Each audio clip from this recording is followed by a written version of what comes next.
Hello, everyone. Welcome back to Evart Unleashed.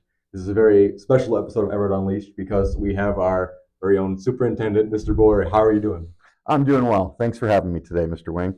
Yeah. So first thing I want to ask you, what initially interested you in becoming our superintendent, and what about our community? Were you interested in both before you got here and then after you got here? What about us do you like? Oh, really? I mean, but what's not to be interested in about the school and community? There's so many positives here.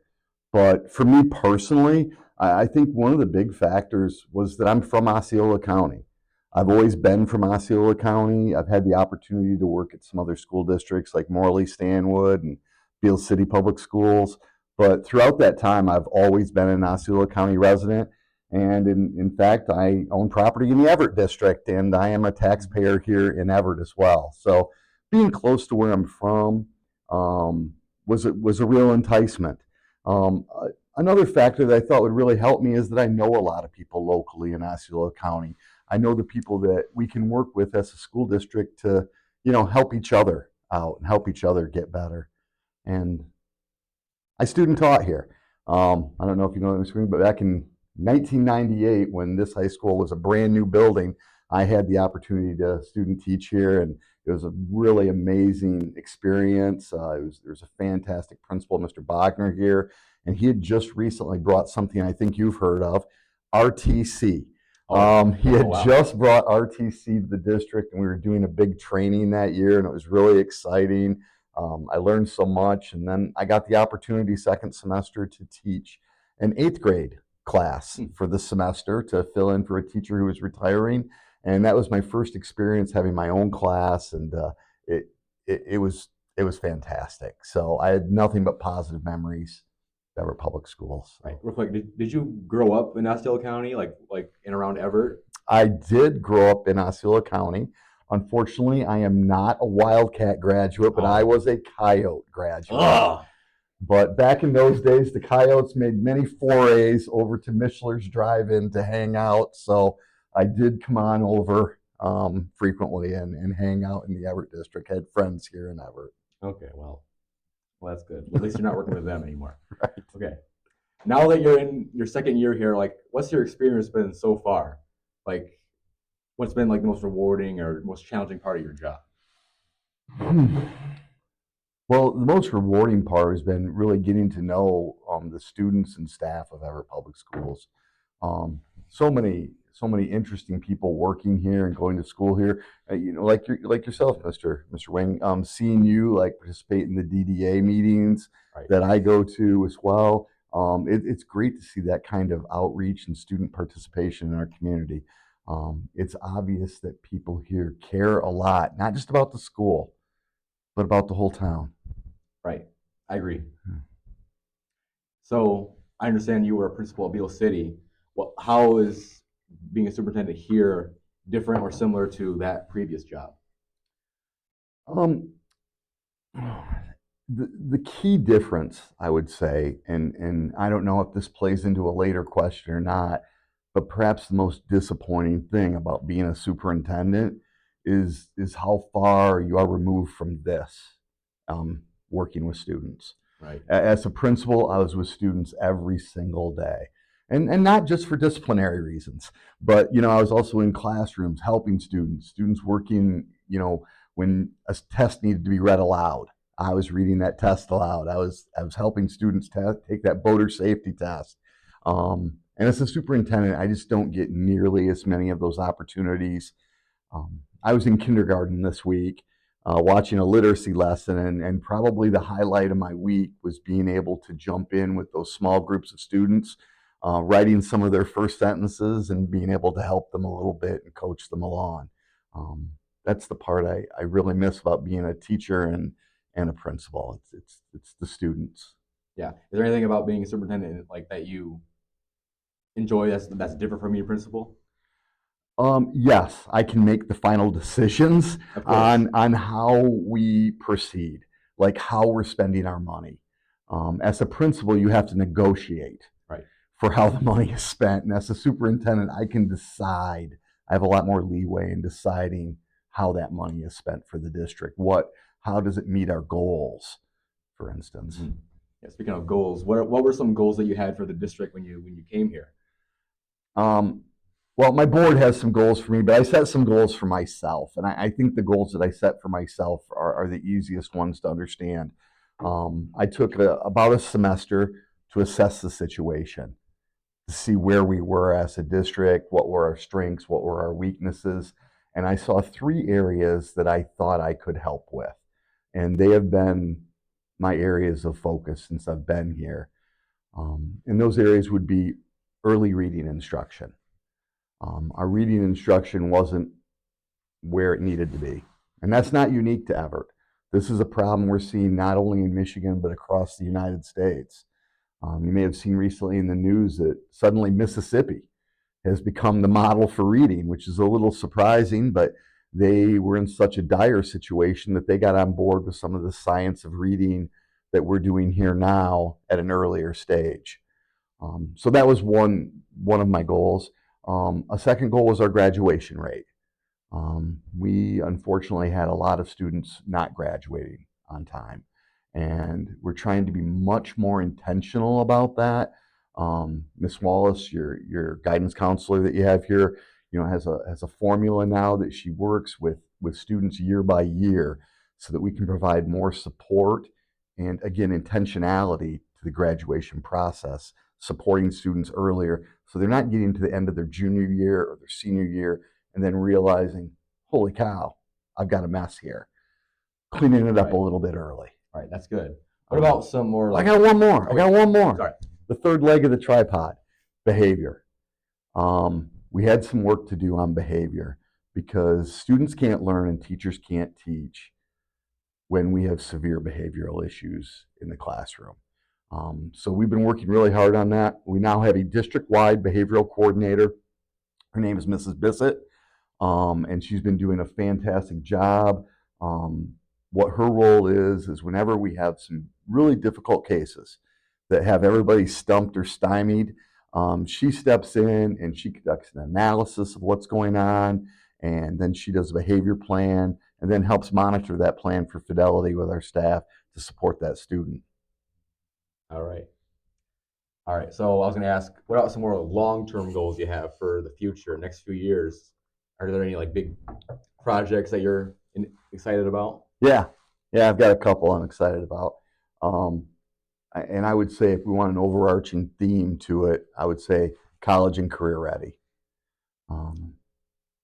This has been a challenge, I think, for schools for a long time to get students college and career ready. How many classmates do you have who don't know what they're doing still? Quite a few. Yeah.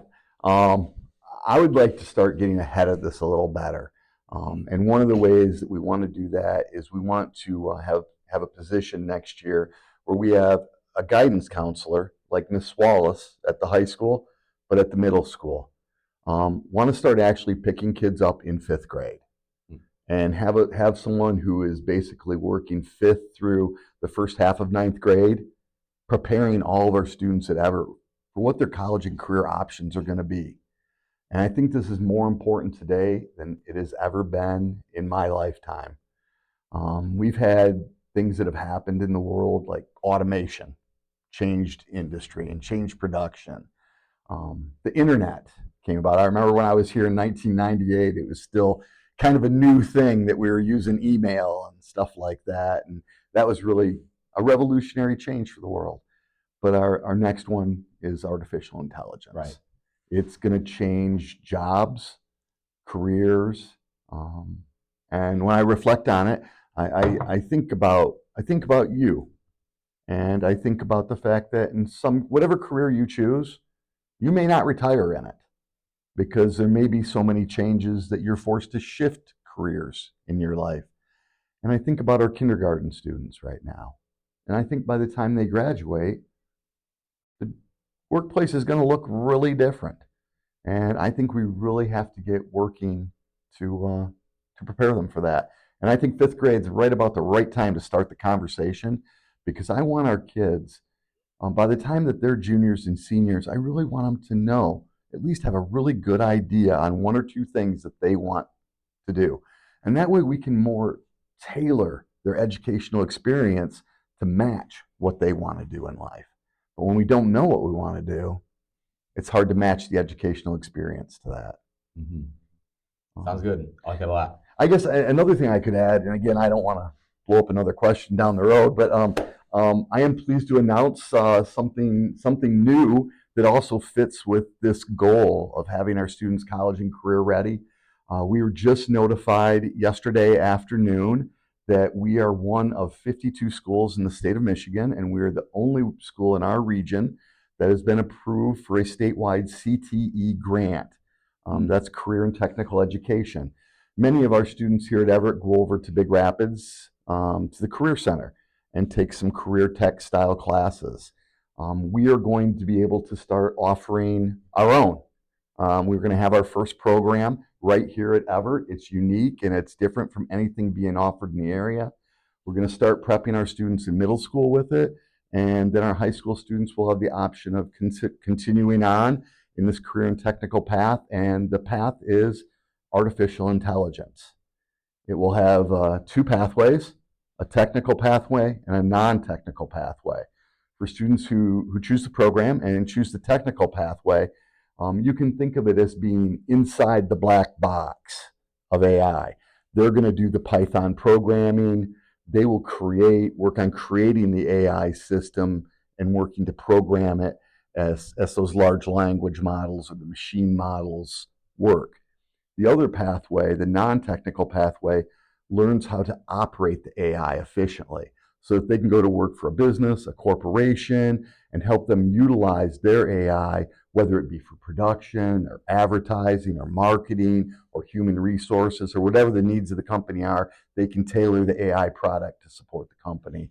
But I think whichever pathway our students choose, I think these are going to be real jobs and well-paying jobs for our students coming out of this program. So be super excited to see where we go with that. Right. It's too bad seniors like me aren't going to be around to see that. But yes, sorry that's about a big that. deal. That's a big deal. Yeah. But, so what improvements would you like students to notice, like on the student level? Well, I guess something like that, bringing in new programming like that. I hope they notice that. I hope our young students over time, and I've heard from some parents already, where parents are noticing, even though kids aren't, how much better they're reading and that they're liking to read and that they're interested, engaged with it. I hope they notice how much easier school is when we're a good reader, how much easier it is to access the information when we're a strong reader. I hope they notice that. And I guess I hope they notice how intentional we're trying to be with things. We're not just being willy-nilly. We're trying to think through, not to. That's something I say sometimes. Think through not to a problem or a challenge. Think through not just what is a solution, but what happens when you choose that solution. What are all the permutations of that decision? And make sure we choose the best one. Like one small example here at the high school, I think your teacher, Mr. Haynes, would know about.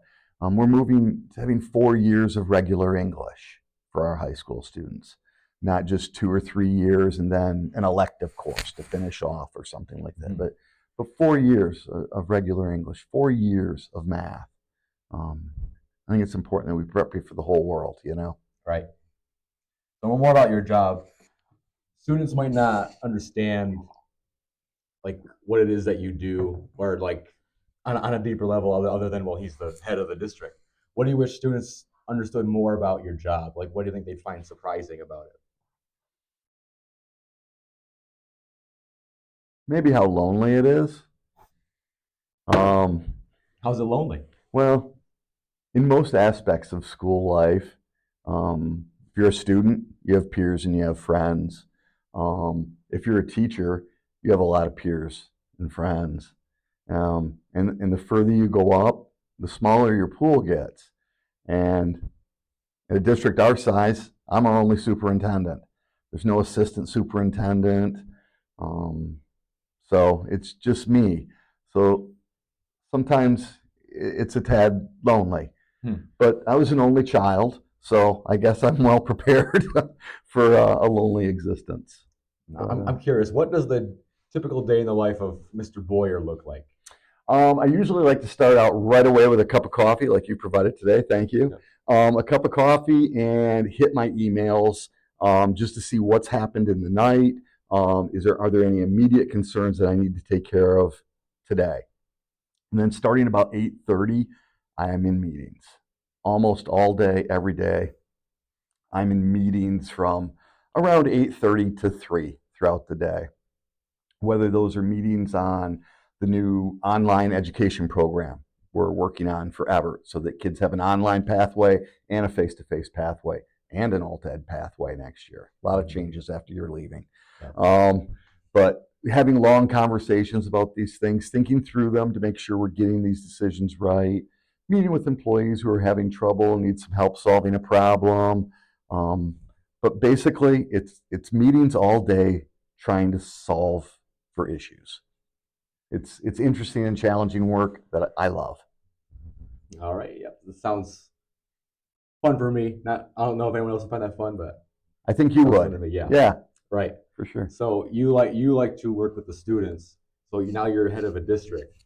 What would you like the students to remember most about their time in school? Like what would you want them to think of when they think of their time here? I would just want them to have positive memories. I hope they Of remember course. their classmates. I hope they remember some of their teachers and how hard their teachers work to provide a great experience for them here. All right. And finally, if you could give students here one piece of advice to carry with them throughout their school career, what would it be? Throughout their school career? Yeah, or maybe throughout college too, Mm-hmm. after graduation. Okay. Um, I guess, one of the things I mentioned earlier is something I talk about a lot, and that's thinking through things, not just two things. I think we often get in a big hurry making decisions, and we take the first decision or idea that we come up with that seems to solve the problem. And I think sometimes smooth is slow and slow is smooth. And we need to slow it down and take that idea and think about, well, what if I did that? What would that look like? Is that the best option? Are there other options?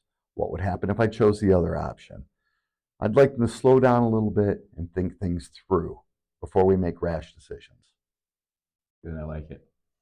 And with that will conclude today's episode of Evart Unleashed. Tune in next week for the next episode. Thank you, Mr. Boyer. Thank you. Pleasure. How was your spring break, Mr. Wayne? Oh, it was good. It was good. I liked it a lot. Okay. Did you get away anywhere, or are you just No, here I locally? don't. We normally don't go anywhere. We just kind of hang out, relax. Let the halls explode with dreams, from the classroom to the team.